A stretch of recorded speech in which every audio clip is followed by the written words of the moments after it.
Hello, hi everybody. Coming to you a little late if you're on the East Coast. If you're somewhere else, or maybe early, don't know.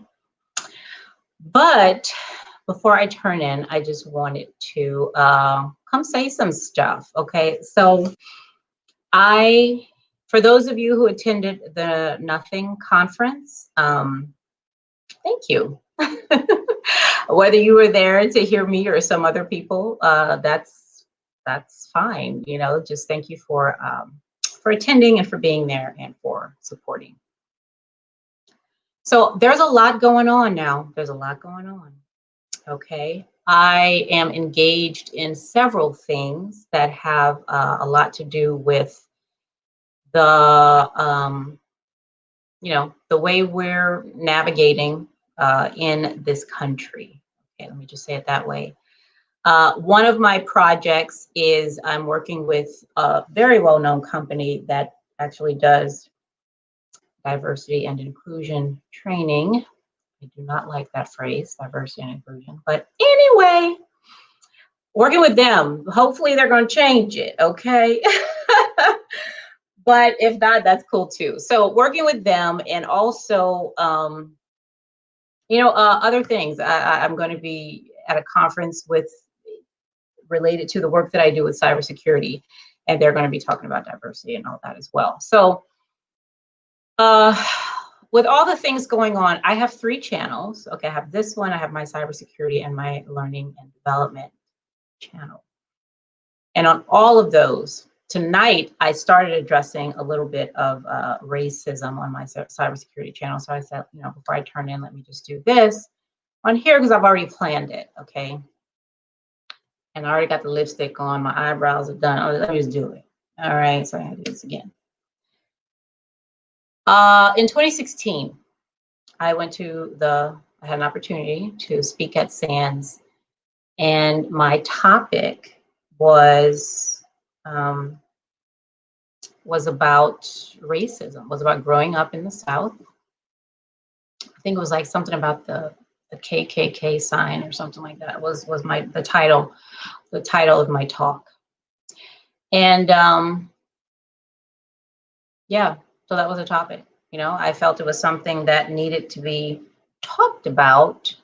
Well, nothing needs to be talked about, but I wanted to talk about it because at the end of Firing God, it's something I noticed right away, like immediately, like right after I saw whatever the hell I saw, I noticed, okay? And I put it in the book, where is the melanin? Where we at? Okay. Where we at? Okay. How come, why come, is what the kids say from where I come from. Why come we don't know about this? Oh, okay. All the wonderful stuff and the this and the, you don't have to do anything. And I had questions. Okay. I had questions. Now, I've noticed that the non-dual community has been talking about the R word, okay? Here I see making the invisible visible, healing racism in Buddhist communities was something that I saw. Now, this is the only one I saw that was actually by a Black woman, okay? I saw Eckhart Tolle on racism, ego, and awareness. I haven't watched this video yet, but I can't wait to watch it. Sure. So he made it this year, okay? At SANS this year, somebody, I didn't write her name down. I did not write her name down. But another a lady talked about racism and the self, inquiring into white privilege, racism, trauma in our community, and trauma in our communities. Okay, so she did that in August of this year. She talked about that. I didn't hear it, didn't read it, don't know what she said actually, but I may not go look at it. So the conversations that I've been having with the team regarding redoing this training for this company, it's been enlightening for me. Okay. It's been very enlightening for me.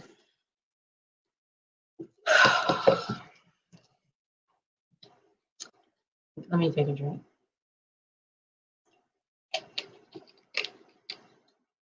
So one person, somebody asked me to write for his dissertation.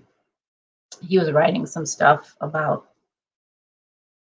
I don't know if it was non-duality or something like that.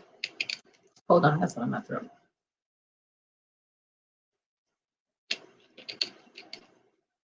But he was reaching out to people to write about two folks that they found influential. And I think he found me through my book. I think so. Anyway, I wrote about sorry. That's the devil, child. The devil don't want me to tell.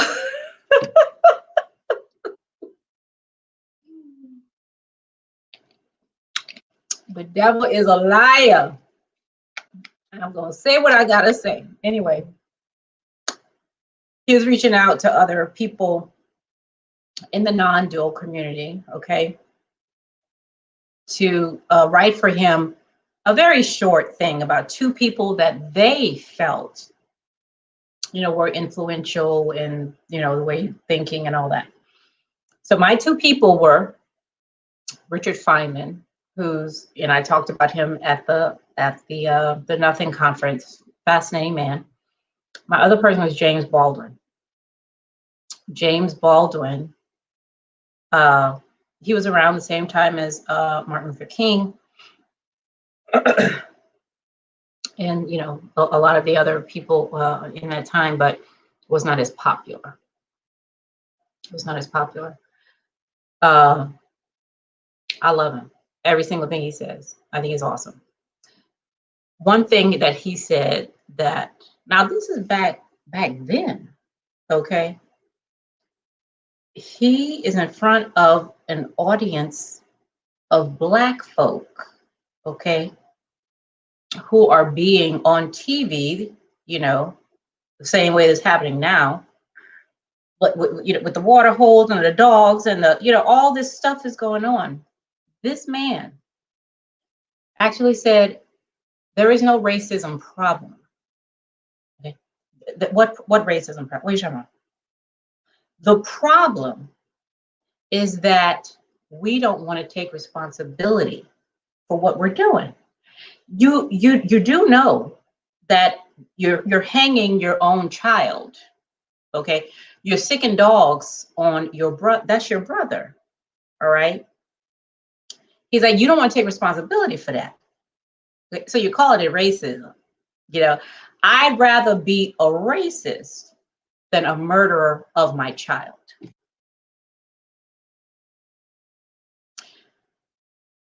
He's saying this back then, okay? And the first time I heard that, I was shocked. I'm like, and he's still alive? You know, and nobody shot him from behind and all this. And this is why I like this man, right? Because he also did there's a documentary made about him called I'm Not a Negro. I think it's on Netflix or whatever. He didn't say Negro, he said nigga, okay, on the TV show, where he was talking about I'm not, like, that's not me. You know, I'm not that. Okay. Now, you, white person, you made that up. Okay. You know what that is.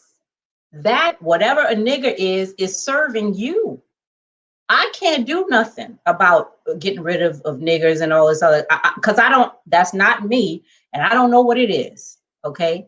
That came right out of your brain. You got to get rid of the nigger because you made him. Okay. You made him.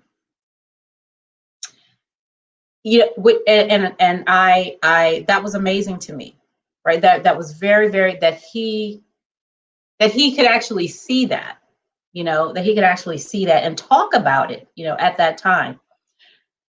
I did a talk some years ago at a lady's house over here. I used to do periodic when my book first came out, and I called it My White Privilege. Okay. And I talked about things, because we get very caught up in language and the way things are defined, regardless of what we see. We get caught up in the definition of it.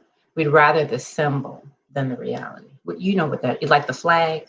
Okay, don't touch the flag now. Now you could shit on the earth and pollute and fire and all. Listen, everything you want to do, but don't say shit about that flag though.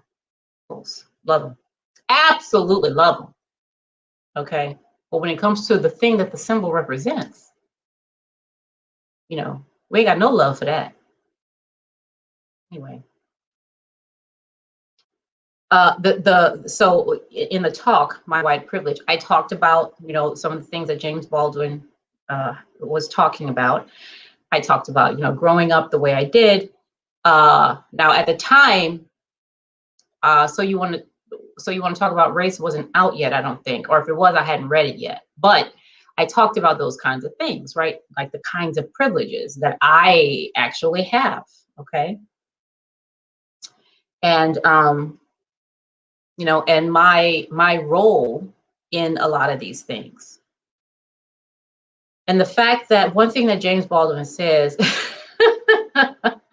he's like, white people don't even know if they white. Okay. They don't even know. Like, what is that? White people are trying to live up to being a white person. Okay. Okay. Just like we're trying to live down, according to the way we're seeing, to being a black person. No, none of us can do that. I can't live down to being black, and you can't live up to being white. Whatever the hell that is. You don't even know what that is. I have no idea. I have no idea. Now, let me tell you something interesting, okay? I've been watching on HBO. There's a show called, what is it called? Oh, hi, the Twins gang. Yeah, you can ask me a question. Go ahead. The show is called, what is it called? It's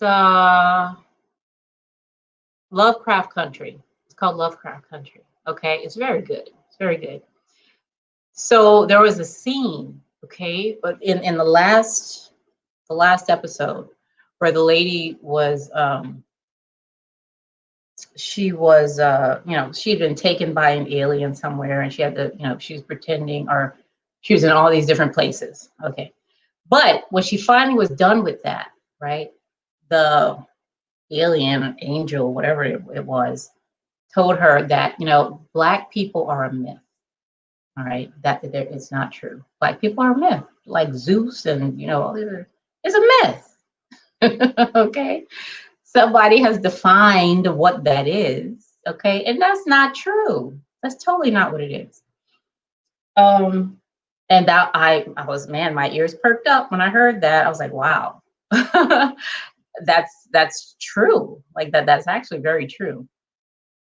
So one of the things that I said in the group that I'm in to revamp the training is, in America with racism is actually a better America than what's right now. Okay.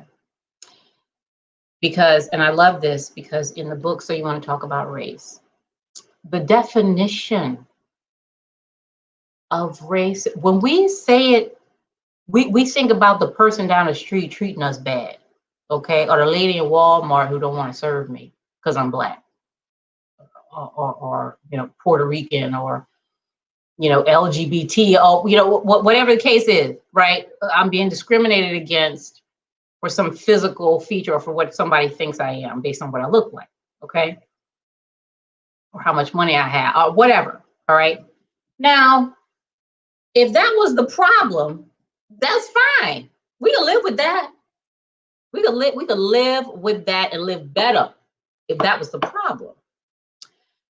Now, something in the Course of Miracles, okay, the weirdest book ever written that I absolutely love, okay, is you cannot solve a problem where it is not. How you gonna do that? How you gonna solve a problem where it isn't?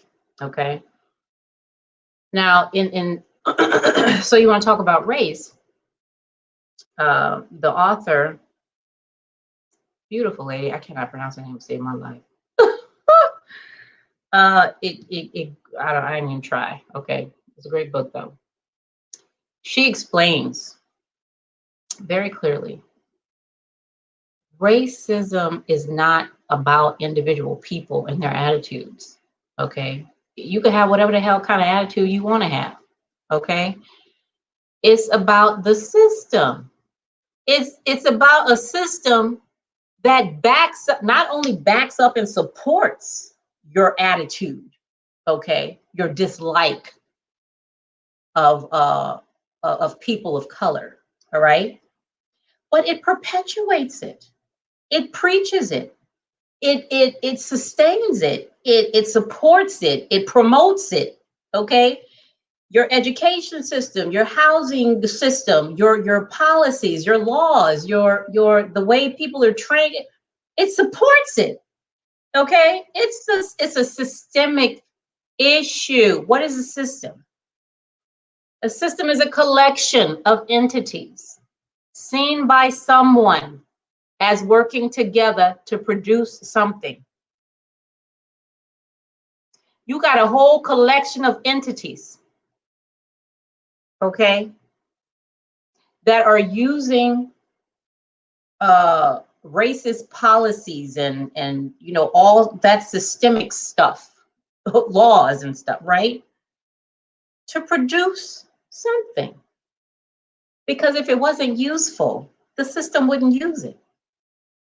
What does your system do with stuff that is not useful? You shit it out, because you can't do nothing with it. You're done. You're done taking all you can out of it.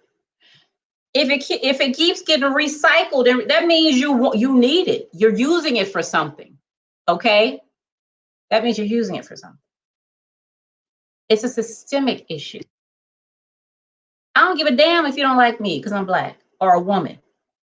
I don't care.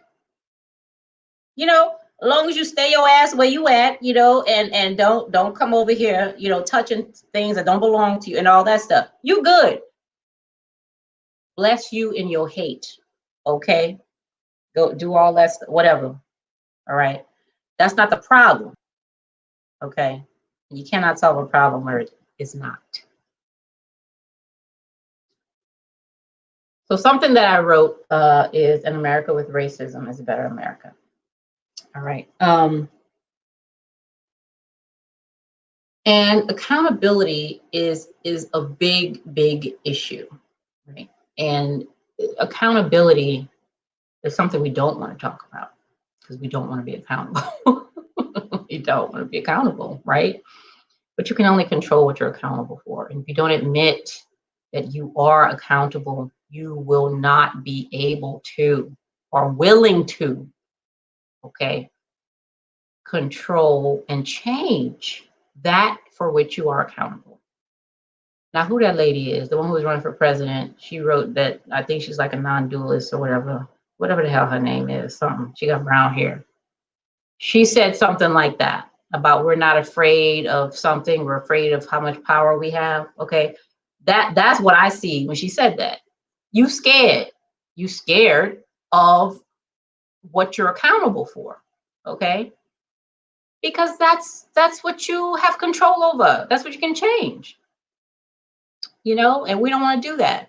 I just did a part on my Patreon about 12 leverage points in our career and our lives, the things that we can point out if we're trying to make career changes and, stop being a jerk to people or, whatever our goals are, start our own business, whatever. We have leverage points that we can point to. However, the further down, the deeper you get into those leverage points, and the last one is questioning your entire paradigm. Okay. That's where you have the most control, but you're going to be the least willing to change it. Okay. Now down here at this end, number one is physical stuff. Okay. That stuff is easy, but it ain't gonna do much. Okay, it's not gonna do much. It's not gonna do much. Now let's talk about this oneness. Can we talk about oneness for a minute? What is that? What is that? I really have to think about that. Like, what is that? Like, what does that mean? And does not two automatically mean one? I don't think so. Does it? I don't think so. I think not two just means not two. Now, when I was at work, and something happened, whatever the hell it was, nothing changed, okay? But everything did. Nothing changed. Like, it was like I'm looking at the same way I'm looking at my computer here. I was looking at my computer at work. Okay. But it wasn't me looking. It was just looking. It was just looking at the computer. You know what I mean? But it wasn't like, it wasn't different. It was just not the same. Okay. It wasn't different. It just wasn't the same. Okay. Yeah, so that's all I gotta say about that. Not two don't mean one. Okay, I'm just saying. As far as I can see, not two don't mean one. It does not. So I'm gonna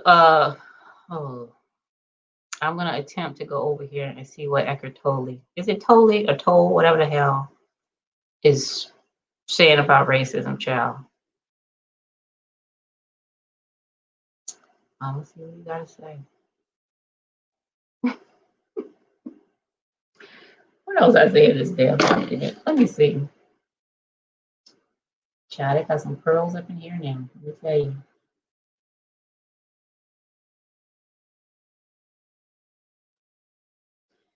So the goals, right, of this thing. Now, I cannot stand when people say forgiveness is for you more than the other person. No, it ain't. It's not. Okay. I cannot stand that. But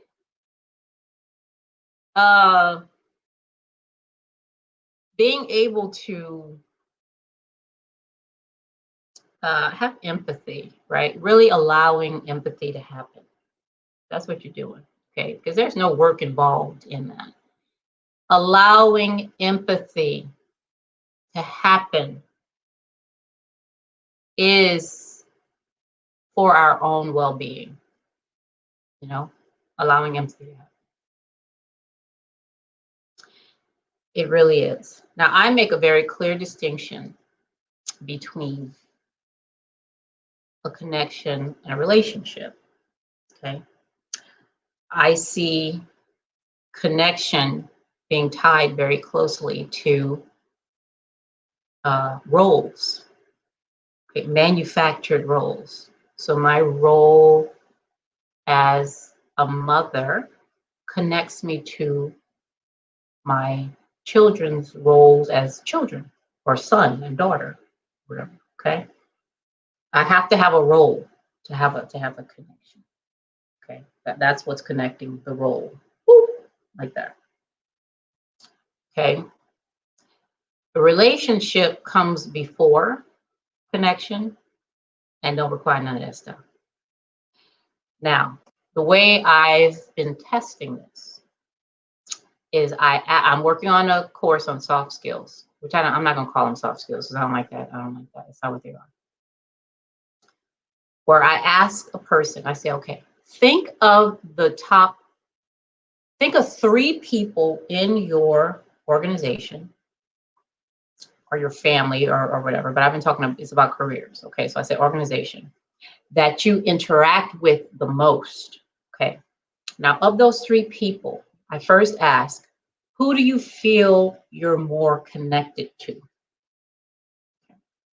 The last person I did this with, they named 3 people, person 1, 2, and 3. Okay, say 1, 2, and 3. Okay, I connect with this person, then this person, then this person. And the last person, he said, I really don't connect with him at all because he's a jerk.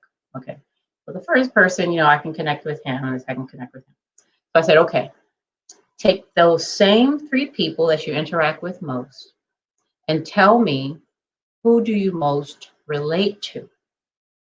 That was a different list. Okay, the number 2 guy in the first list moved up to number 1. Okay, the number 1 guy was number 2, and the third one just stayed where the hell he was. Okay. There's a difference between connection and relationship. And what we're talking about here, is going beyond. We have to, if we really want to allow, because the thing that's going to address this issue that we have here, the systemic issue, is recognizing the relationship. Okay, we got to recognize the relationship. We don't have to do anything because it's already there.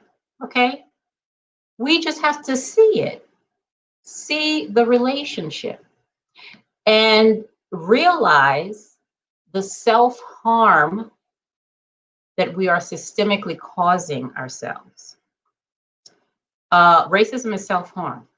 It's like those people who self-harm, they cut themselves or tear out their hair and do stuff, it's self-harming, right?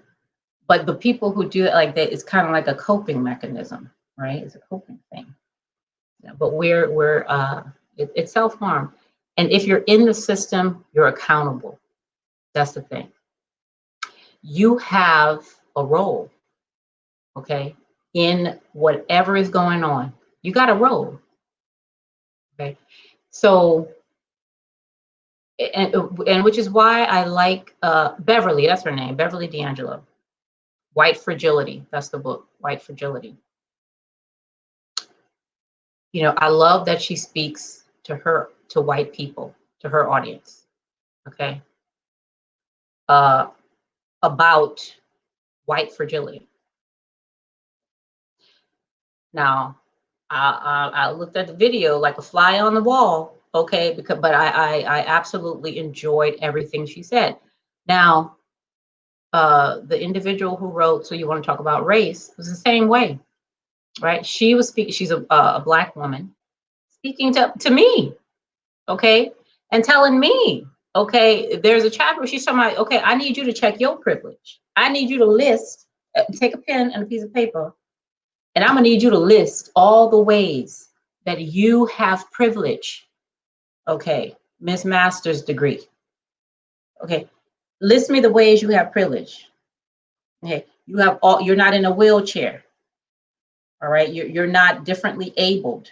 Okay, you tell me in this society, I need you to tell me how you got privilege now. Okay, before you start all that neck noise about white privilege, you tell me how you have it. That's the kind of stuff we need to hear. Okay, that's the kind of stuff we need to hear. Okay, and we need to bring James Baldwin back. What that preacher at that say he could raise people? There was a preacher in Africa. white dude.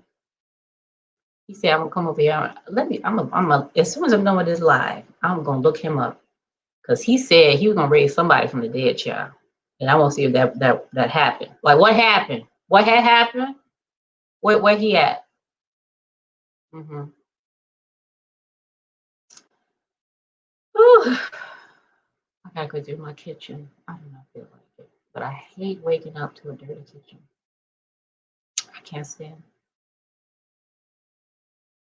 I'm gonna have to bite the bullet. Get in bed like 2:30 in the morning. All right, I'm gonna go. So I actually have some pretty exciting topics for this channel. Okay. And I don't care if I'm talking to myself. Listen, I wrote a blog. I had a whole blog, BLAUG, a blog that I wrote in for like a year and never shared a thing. Nobody saw it, not one person. And I wrote like I never wrote before, child. They had so much weird shit going on with me. I had to write that stuff down. I had to write it down. Okay. I needed somebody to witness it. Okay. Even if it was me, get that crap out of my head, put it down here. Okay. I see you're not crazy. Somebody else is witnessing what you're seeing. You know, me. So we good. Well, let me tell you what we're going to be talking about over here, though. Okay. So I want to do a whole series on being enlightened. Being enlightened. Okay. Not two. So here we go. Here's some of the topics. Being an enlightened mother. Being an enlightened girlfriend. I'm 45. Am I still a girlfriend at 45? Having sex while enlightened. Okay. Being an enlightened divorcee. Child, that's a story. Okay. I still don't like my ex. The problem with veganism from an enlightened perspective. The problem with eating meat from an enlightened perspective. And everything I don't like about being enlightened. Share all of them. And I got a few more. So those ones are supposed to be recorded. I don't think I'm gonna record it over here though. Okay, I might go live for all these over here. For my other channels, I might have to record some stuff. But yeah, ciao. So that's what we're gonna be doing over here. Just so y'all know. Okay, so go ahead and like the channel. No, subscribe to the channel and like the video. That's how that goes. And hit the bell. There's like a bell somewhere. Y'all look for the bell somewhere. Okay, so you can see when I go live. So you can check it out. Okay. I'm gonna see y'all back here very soon. I plan on being on this channel at least once a week till the end of the year. I want to see how it goes and you know, see if I need to keep coming over here. I mean, I love this, you know. Of all of my channels, this is my favorite. Okay, because I could just, my other channels, I talk about this, but I talk about it through the content, like through cybersecurity or learning and development. Here is just raw, open, you know, just out there, just all promiscuous, all out and open. I don't care who sees. Okay. So I like being over here. Now I just put something on my Facebook because let me tell you what I've been doing. All right. Y'all know my family is very religious. I mean, very religious. But I told y'all in the last video that I did that, you know, I had a conversation, you know, with a tiny beautiful, wonderful child, in my family. And what I heard was just so disturbing to me. It really was. And up to that point, I really hadn't been. I post stuff on Facebook, but I really hadn't been talking about, my book or, things that I do, because my family is there, and they listen, ain't nothing gonna stop them from talking about the Lord. Okay, nothing. Okay. But I don't know. I guess it was like, I don't know. Like, I really don't know. But after hearing that from a baby, okay, I'm like, this is what I do. Okay. I feel like me saying that a Christian can change their mind without the fear of eternal hellfire. It's possible. And not just a Christian. Anybody can change their mind. Mothers can change their minds. Okay. Employees can change their minds. Kids. Whatever the label is that's connecting you to some other label, you could change your mind about that. You're not stuck. You're not stuck. You can flip that over and choose again.